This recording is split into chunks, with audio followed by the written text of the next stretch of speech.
生まれつき IQ が180と高い、いわゆるギフテッドだった俺。しかしこの能力で得したことなんて人生で一度もなかった。斉藤さん、どうしたんですか？突然話があるだなんて。不安げに訪ねてくる会社のマドンナ、まさみさんを見る。社内であらぬ容疑をかけられ、少し痩せてしまったまさみさん。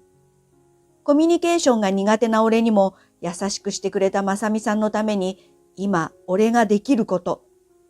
俺はこの時生まれて初めて能力の使い道を理解したのだ。ゆっくりと顔を上げ、震えている彼女と目を合わせる。もう分かっているんです。今回の騒動、黒幕はあなたですね。俺の名前は斉藤東馬。ある文房具メーカーの企画開発部に所属している35歳になるおじさんだ。おい、斉藤、この企画書全然ダメだぞ。仕事中飛んできた罵声に慌てて部長のもとへ駆け寄る。すみません。まったく声が小さいんだよお前。きちんと人の目を見て話せよな。はい、すみませんでした。イライラした様子の部長に俺はもう一度頭を下げる。この通り、俺は会社で使えないやつとして扱われていた。はあ。誰にも聞こえないよう、こっそりとため息を吐く。仕事ができない原因は自分でもよくわかっている。ひとえに人と関わることを避けてきたからだ。しかし、俺の人見知りには誰にも言えない大きな理由があったのだ。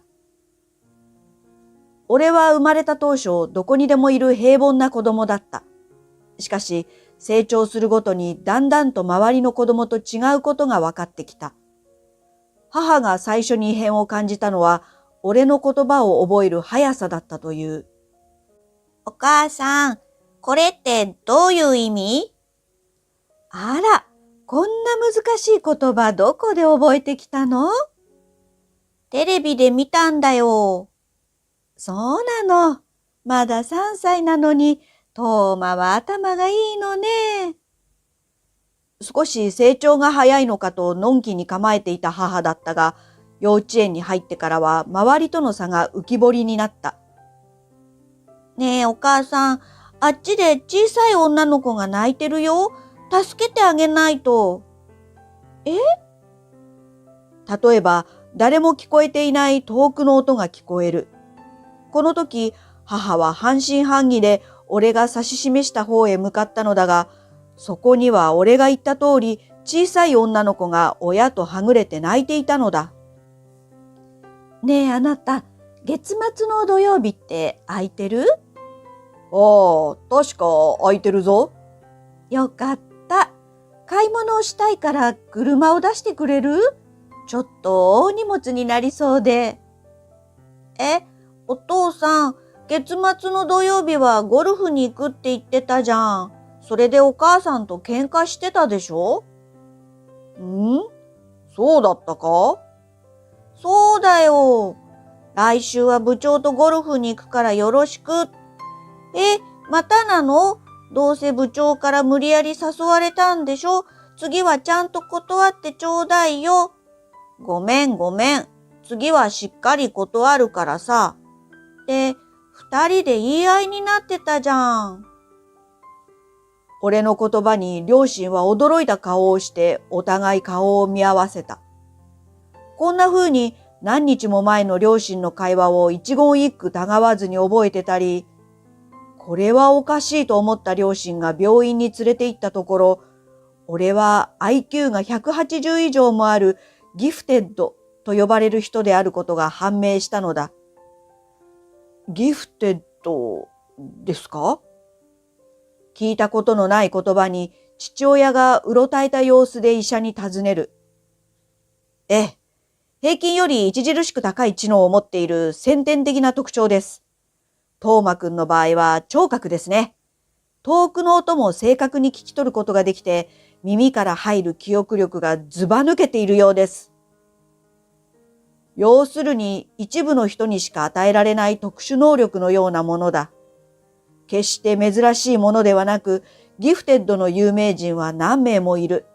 その能力を生かして活躍している人も多いらしい。しかし、俺のこの能力がいい方向に働いたことはなかった。なんでこんなにうるさいのにみんなは平気そうなんだ？小学校の頃から耳が良すぎて授業すらままならなかったのだ。特に窓や扉を開け放した教室なんて俺にとっては地獄だった。いろいろなクラスの授業の声が聞こえてきて体調不良を起こしてしまうのだ。さらに休み時間はクラスメイトたち全員の会話が聞こえてくる。盗み聞きとか最低。うっかり口を滑らせ、俺が知らないはずのことを言おうものなら、クラスメイトからそう糾弾された。違うよ、たまたま聞こえてきただけで。その話をしていた時はトーマくんはいなかったわ。聞こえるはずないじゃない。必死に身の潔白を証明しようとするけれど、まだ小さい子供にギフテッドのことなんてわかるはずもなく、こうして徐々に俺は気持ち悪がられるようになり、学校に居場所がなくなってしまったのだ。トーマはちょっとだけ普通の人とは違うところがあるだけよ。そうだな。気にする必要はないぞ。両親はそう言って俺を慰めてくれたけれど、俺はできることなら普通の子供として過ごして友達と一緒に遊びたかった。だけどそれは叶いそうもないと悟り、俺は早々に対人関係の構築を諦めてしまった。それから長らく不登校気味になり、高校は通信制を選択。大学も通信で通うことになった。この頃の俺は自分自身に絶望していた。なんでこんな風に生まれてしまったんだ。こんな能力ならいらなかったとギフテッドを憎んだことだって一度や二度ではない。両親には口が裂けても言えないけれど、二人を恨んだことだってある。俺はこんな風なのに両親は普通の人だった。俺の苦しみを両親は理解することはできない。どこでどう間違えて俺みたいな奴が生まれてしまったんだ。俺は耳の良さを得る代わりに人と関わる能力を奪われてしまったのだ。しかし、そんな俺にも救いはあった。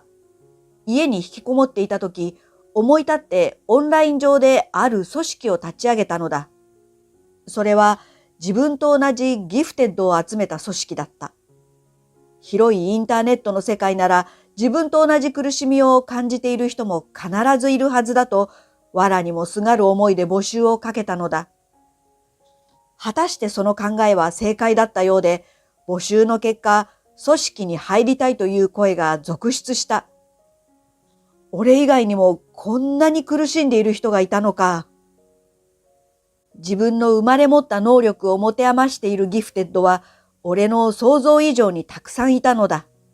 また、組織のメンバーは皆ギフテッドとはいえ、全員が同じ能力を持っているわけではなかった。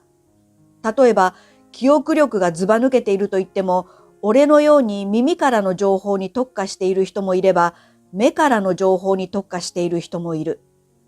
目からの情報についても、数字や文字を瞬時に覚えられる人もいれば、写真や風景を記憶して絵にできる人もいる。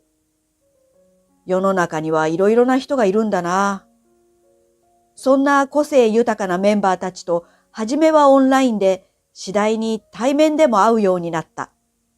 メンバーたちは組織を立ち上げた俺をリーダーとして持ち上げてくれた。リーダーのおかげでみんなと出会いました。リーダーには感謝してもしきれませんよ。そんなこと。それに俺だってみんなに救われたよ。この組織のおかげで俺はだんだんと社会に慣れていき、今ではこうして会社員として働けるまでに成長した。だからこそ俺は本当にこのメンバーたちに感謝しているのだ。さあ、伊藤、また企画ダメだったわけ？仲間たちとの思い出に浸っていると、からかうような声とともに同僚のゆりさんが俺のデスクを覗き込んできた。はは、ご覧の通りだよ。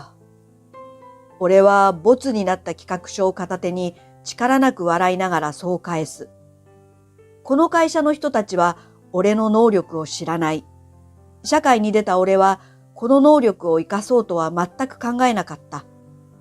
文房具の企画部を選んだのも能力を必要としなかったから。少しばかり壁が薄く、時折隣の部屋の話が聞こえてくることだけがたまに傷だが、まあこの程度なら許容範囲だ。しかし能力のない俺はただコミュニケーションが苦手な人間でしかない。ギフテッドであることはバレていないが、それでも俺は会社から完全に浮いていた。企画、いいの思いつかなくて。苦笑いで俺がそう言うと、ゆりさんは大きくため息をついた。ゆりさんは悪い人ではないのだろうが、時々こうして俺のことをバカにしてくる。本当にどんくさいんだから。って、まさみ。もう一度口を開きかけたゆりさんだったが、ちょうどその時、まさみさんが俺たちのデスクのそばを通りかかった。こんにちは、ゆり、斉藤さん。調子はどう？にっこりと微笑みを返すまさみさんに、俺もお辞儀を返す。まさみさんは今年の9月、中途採用で入ってきた女性だ。前は他の会社で企画開発をしていたらしく、まさみさんはかなり優秀な女性だった。奇抜なアイデアもさることながら、実用性や経費に関してもしっかりとバランスが取れている。まさみさんの考える商品はかなりの確率で採用され、商品化されてからもいい売り上げを記録していた。にもかかわらず、天真爛漫で朗らかな性格で、極めつけにかなりの美人と来ている。そんなまさみさんが人気者になるまで、そう時間はかからなかった。年は同じなのに、俺とは真反対の存在だ。聞いてよ、まさみ。こいつ、また部長に怒られたんだって。そうからかってくるゆりさんに、俺は情けなさから小さく笑った。しかし、まさみさんは俺の企画書をじっと見た後、ゆっくりと首を横に振った。でも、これ、こっちの案を付け足したらもっと良くなると思いますよ。え？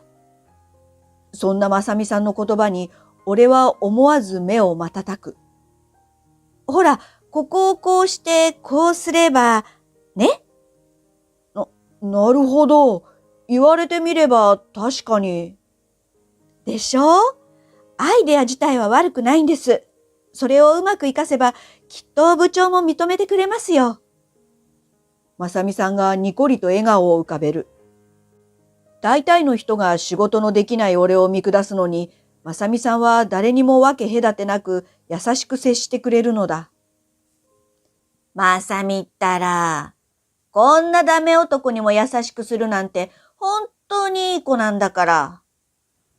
ゆりさんの言葉に自分が悪く言われているにもかかわらず同意しそうになる。あら、斉藤さんはダメなんかじゃないわよ。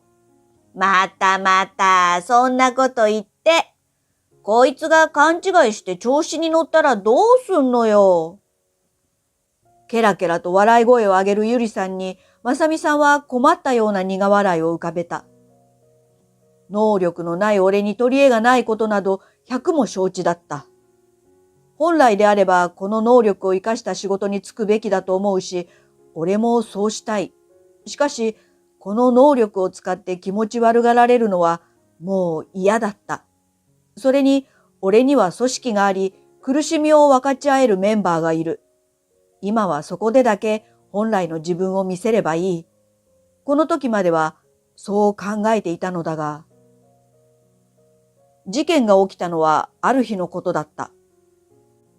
おい、これどうなってんだ？うちの会社で出す予定の商品だっただろう？いつも通り会社で仕事をしていた時、不意に隣の会議室からそんな声が聞こえてきた。なんだ？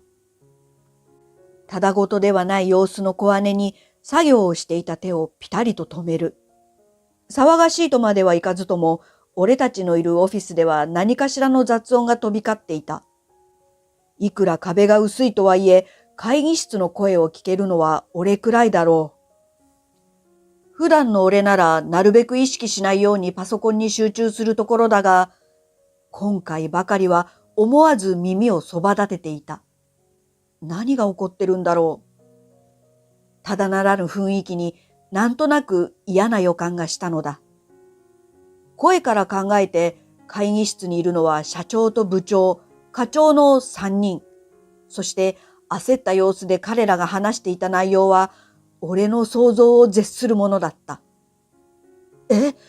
嘘だろ？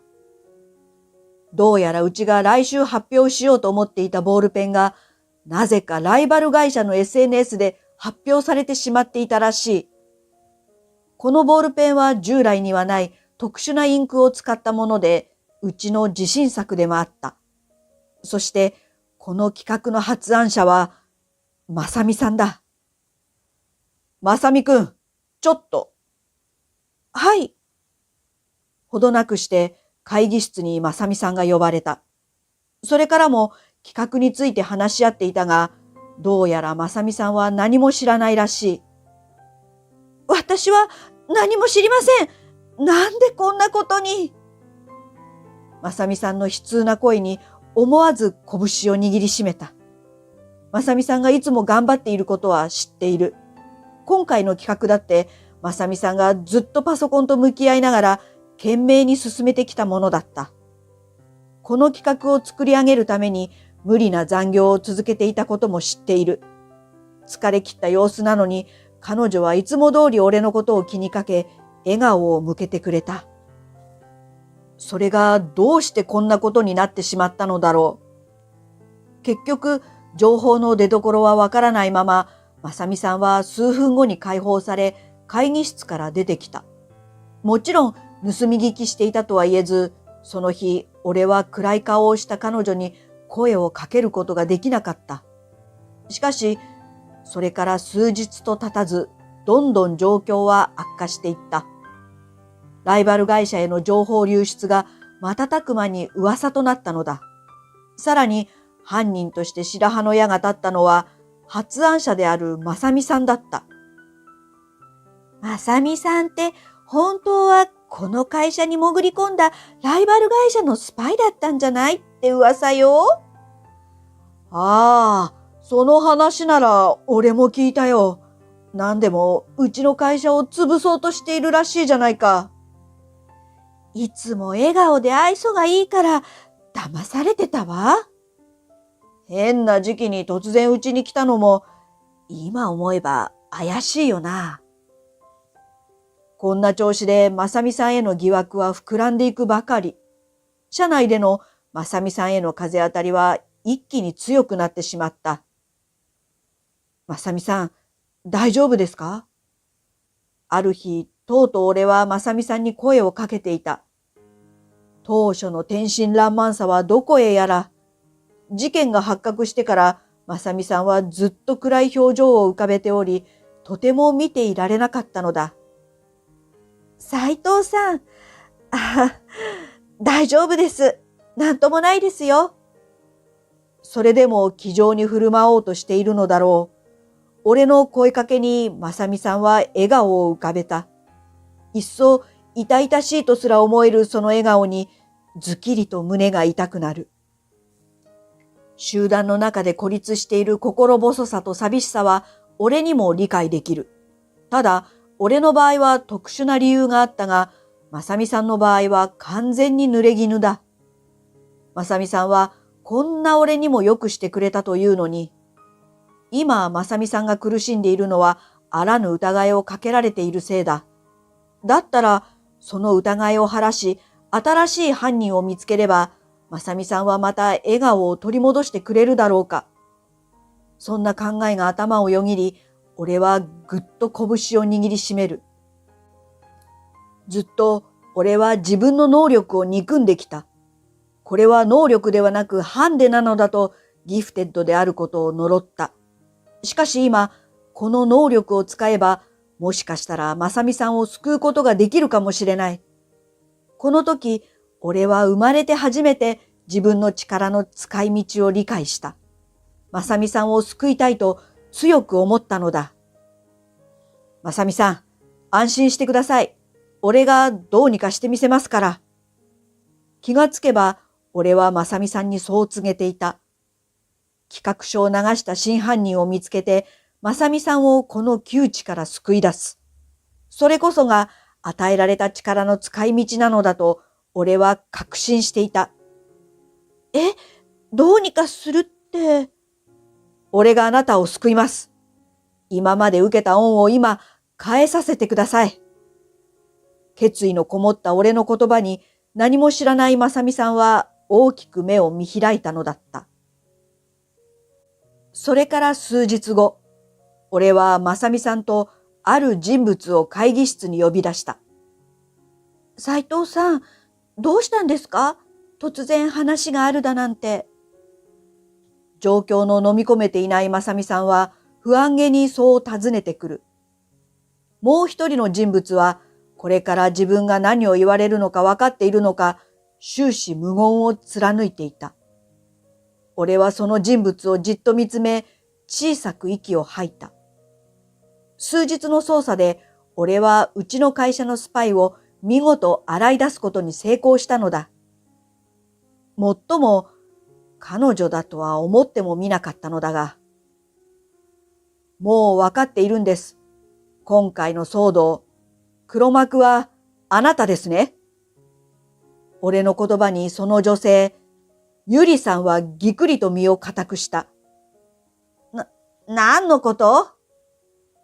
ライバル企業に情報を渡し、まさみさんを犯人に仕立て上げたゆりさんが全部仕組んだことなんですよね。しかし、俺の指摘にゆりさんは狼狽しつつも否定する。そんなことしてないわよ。証拠はないでしょ？証拠ならありますよ。ここにね。俺が差し出した書類を見たゆりさんは、みるみるうちに顔面蒼白になった。まさみさんに救うと告げたあの日から、俺は毎日車内を歩き回った。誰がどんな会話をしているのか調査するためだ。車内はスパイの話で持ちきりだな。だけど逆にこの状況は情報を集めるのに有利だな。ただ歩いているだけでも簡単に情報が入ってくる。こそこそ探し回るまでもなく、俺でも容易に情報収集ができた。もしここまで噂になってなかったら、犯人探しはかなり難航しただろう。なるほど。そして人々の話を整理するうちに、まさみさんがスパイであるという噂の出所がゆりさんだということが分かったのだ。まさか彼女が犯人なのか？ゆりさんはことあるごとに俺をバカにしてくるけど、まさみさんとは仲が良さそうに見えた。もし彼女が噂の出所なら、一体どんな事情があってそんなことを？いや、事情を知るのは後だ。今は証拠をつかむことに集中しないと。そこから俺はゆりさんに焦点を絞って調査を開始した。俺はまず退勤後のゆりさんをこっそり尾行した。ライバル会社の社員と会っている可能性があったからだ。そしてこの時、俺は組織のメンバーに協力を仰ぎ、二人で尾行を行っていた。ごめん、こんなこと頼んで。リーダーの頼みなら何でも引き受けますよ。それに、俺に頼んだのは大正解ですね。そう言いながらにやりと笑う組織のメンバー。というのも、彼は一度見たものを絶対に忘れないギフテッドを持っていたのだ。彼もその能力のせいで社会に馴染めず、俺が立ち上げた組織にたどり着いた。組織のメンバーたちとの交流のおかげで社会復帰を果たした彼だが、今でも組織の一員として活躍してくれている。そして彼の協力のもと、ほどなくしてゆりさんは定期的にある男性と会っていることが分かった。この男性は、リーダー、俺、この人見たことあります。なんだって？そう言うと、組織のメンバーはあるホームページを見せてくれた。この人です。これは。そのホームページには、ゆりさんと会っている男性の顔写真が写っていた。そしてそのホームページこそ、ライバル会社のもの。その後、詳しく調査を進めていくと、とある事実が発覚した。なんとゆりさんは、ライバル会社の社長と愛人関係にあったのだ。ゆり、それ、本当なの？俺の話を聞き、真っ青な顔をしてまさみさんはつぶやいた。そこで耐えられなくなったのか、ゆりさんはしゃがみ込み、顔を両手で覆ってしまう。だって、私、あの人のこと大好きだったんだもん。それからゆりさんは泣きながらこれまでのことを告白し始めた。どうやらゆりさんは昔からかなりの依存体質だったらしい。そして今回偶然にも恋した相手がライバル会社の社長だったのだという。でも彼は私のことなんて全然好きじゃなかったの。相手の社長はゆりさんのことを都合のいい女としか見ていなかったらしい。最初はゆりさんにお金を貢がせたりしていたようだが、ついに新商品の情報を要求するようになったという。さすがにそれは無理だと断ったゆりさんだったが、社長から別れを切り出され、だんだんと追い詰められてしまったようだった。私、彼と別れたくなくて、やっちゃいけないことだって分かってたわ。でも、仕方なかったのよ。そして結局、ゆりさんは社長に企画書を渡してしまったのだ。このことが会社にバレたら、クビになってしまう。クビになれば、もう社長へ情報を渡すことができず、捨てられてしまう。そう考えたゆりさんは、そのまままさみさんに罪をなすりつけようとしたのだという。こんなことをして許してもらえるとは思ってない。けれど本当にごめんなさい。すべてを話し終えたゆりさんは、がっくりとうなだれてもう一度謝罪した。いくら追い詰められていたとはいえ、到底許されない行為だ。巻き込まれたまさみさんにとってはたまったものではない。どんな罵声を浴びても仕方がないだろう。正直、とても悲しいわ。ゆりは仲良くしてくれたと思ってたから。まさみさんは床にうずくまるゆりさんに対し、静かにそう声を落とした。罪悪感からか、ピクリとゆりさんの肩が跳ねる。しかし、まさみさんは少し考えた後、しゃがみ込んでゆりさんの肩に手を置いた。ねえ、ゆりは私のこと嫌いなの？そしてうなだれたゆりさんに対し、そんな質問を投げかけたのだ。嫌いじゃないよ。こんなこと言っても信じてもらえないかもしれないけど、まさみのことは本当に尊敬してるんだ。ゆりさんは弾かれるように顔を上げ、首を横に振った。そんなゆりさんの反応に、まさみさんは心なしかほっとしたように表情を緩ませる。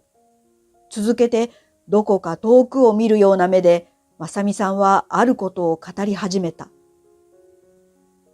実は私、前の会社で嫌がらせを受けてたの。そうだったの？ええ。この会社に転職したのは、それが理由なのよ。まさみさんによると、前の会社では仕事ができることと美人なことが災いし、社員からの嫌がらせ行為が後を絶たなかったらしい。まさみさんはその環境に耐えきれず、心身を壊す直前まで追い詰められてしまい、このままでは破滅するだけだと思い切って転職を選んだのだという。けど、ゆりは仲良くしてくれたでしょ？それが嬉しくて。だからね、こんなことがあっても、ゆりのことを嫌いになれないのよ。まさみ。まさみさんはそう言って、そっとゆりさんの手を取った。こんな状況でも優しくしてくれるまさみさんに驚いているのだろう。呆然としているゆりさんに、まさみさんは小さく微笑んだ。きちんと謝ってくれたし、私はゆりのことを許したいわ。だから、よかったらまだ私と友達でいてくれないかしら。ごめんね、まさみ。ありがとう。優しいまさみさんの言葉に一瞬の沈黙の後、今度こそゆりさんは泣き崩れた。まさみさんは苦笑しつつゆりさんのことを抱きしめる。そんな二人の様子を見て、俺もほっと胸をなで下ろした。どうやら一連の事件はこれで丸く収まりそうだ。ところで斉藤さん、あなたって一体何者なんですか？そして数分後、ゆりさんが落ち着いたことを見計らって、まさみさんはそう尋ねてきた。もはや隠す必要もないだろうと、俺はまさみさんとゆりさんにギフテッドのことを話した。二人は信じられないという様子で俺の話を聞いていたが、やがて納得したように大きくうなずいた。そうだったんですか。そんな能力を持ってるなんて本当にすごいですね。心からのまさみさんの称賛に思わず言葉を失う。ギフテッド以外にこの能力を褒められたのは実に十数年ぶりだった。改めて今回力を発揮して本当に良かったと思う。けど、せっかくそんな力があるのに隠すなんてもったいない。その時、ゆりさんがぽつりとそうつぶやいた。この発言にまさみさんははっとしたように大きく目を見開く。それからまさみさんは突如俺の顔をじっと見つめ、いたずらっ子のような目線でにやりと笑みを見せた。私、いいこと思いつきました。その後、ゆりさんは社長に今回の騒動のことを自首し、自主退社の道を選んだ。というわけで、すべて私の責任です。まさみは一切悪くありません。この度は皆様にはご迷惑をおかけし、大変申し訳ありませんでした。それだけでなく、ゆりさんは社員全員の前で事情を説明し、まさみさんの無実を訴えた。これにより、まさみさんの濡れ衣は完全に晴れることになった。新商品のボールペンについても、無事うちの会社の商品として売り出すことになった。どうやら製造方法まではライバル会社へ伝えられていなかったらしい。そしてライバル会社がうちの会社の企画を盗んだことはすぐにニュースに取り上げられた。この事件がきっかけでライバル会社は倒産。新商品のボールペンは今も順調に売り上げを伸ばしている。さらに、あれから変わったことはもう一つ。俺はこの日、カフェでメモを取っていた。というのも、まさみさんの提案で、俺はこういったお店で情報集めをするようになったのだ。斉藤さんならお客様の意見を一番よく聞けるはずだもの。